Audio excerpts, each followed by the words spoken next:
अपने धर्म के रक्षा के लिए केस तो क्या, जान भी अगर जाएगा तो चलेगा। नहीं, डीजे पर कोई प्रतिबंध नहीं है।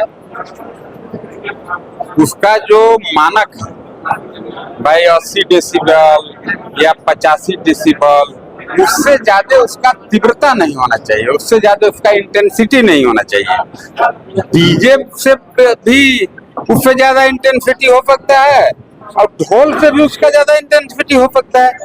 तो ढोल भी आपको 80 से 85 डेसिबल से ज्यादा इंटेंसिटी में नहीं बजाना है। आजकल जो ढोल बजता है, क्या उसका नाम है, तरसा जो बजता है, हमको तो लगता है उसका डेसिबल अगर नापिएगा तो 100 डेसिबल चला जाएगा।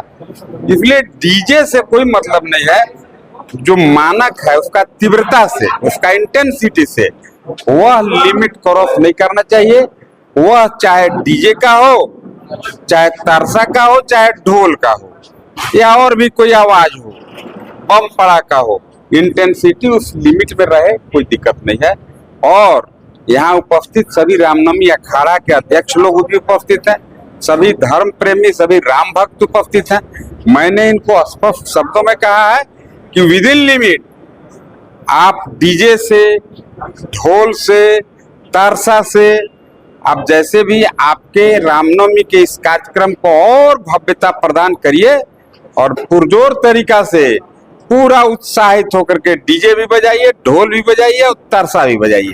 खाली लिमिट का ख्याल रखना। दुकानदारों को बुकिंग नहीं लिया जाएगा। दुकानदार को मैं कहूंगा कि दुकानदार भाई इस धर्म में, इस अवसर पर उनका डीजे को बुकिंग ले।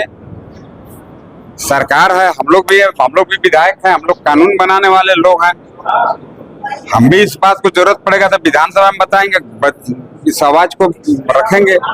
आप गढ़वा में ही देखिए, उपायुक्त कार्यालय के बगल में जोरदार तरीका से डीजे बजता है। आप वहां देखे होंगे, अगर जो महोत्सव हुआ, नगर बंशीधर महोत्सव, वहां भी डीजे का जोरदार हुआ।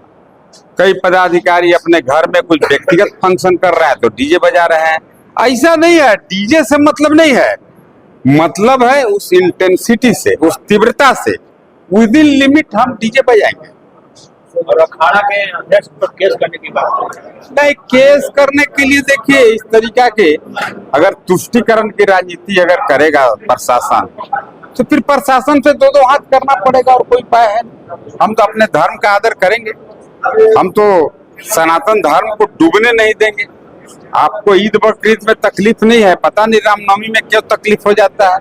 इस तरीका का जो तुगलकी फरमान है, भारतीय जनता पार्टी इसका पुरजोर विरोध करेगा और रामनवमी अखाड़ा के, सभी अखाड़ा के भाइयों के साथ हम लोग कदम में कदम मिला करके खड़ा रहेंगे। जिला मुख्यालय में कई वर्षों से आपको कपड़ों का आकर्षक सेल देने वाला एकमात्र प्रतिष्ठान पद्मलाल पवन कुमार NXT दुकान का भव्य शुभारंभ नियर कचहरी रोड में हो गया, जहां आपको मिलेगा कपड़ों का अनेकों वैरायटी की lehenga, suit, sari, coat, pant, ठंड के मौसम में ऊनी गर्म कपड़ों का सेल, लेडीज जैकेट, स्वेटर आदि अन्य कपड़ों का संग्रह। एक बार अवश्य मेरे न्यू प्रतिष्ठान में पधारें और लगातार सेवा करने का मौका दें।